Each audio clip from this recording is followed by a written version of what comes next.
In this video, I will be showing you how to use the customer self-check-in app.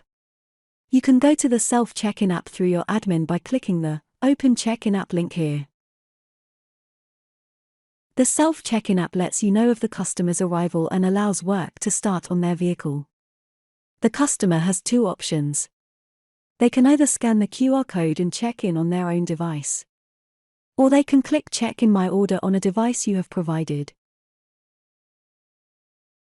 Next, the customer needs to type in their vehicle registration and click Find Vehicle.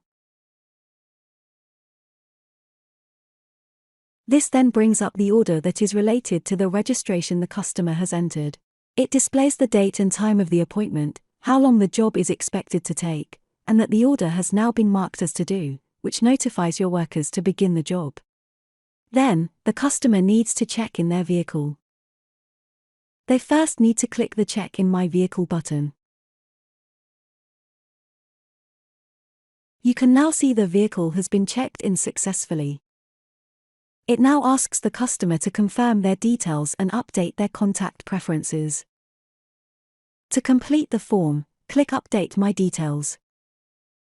The sign-in is now complete and it will return to the home screen ready for your next customer.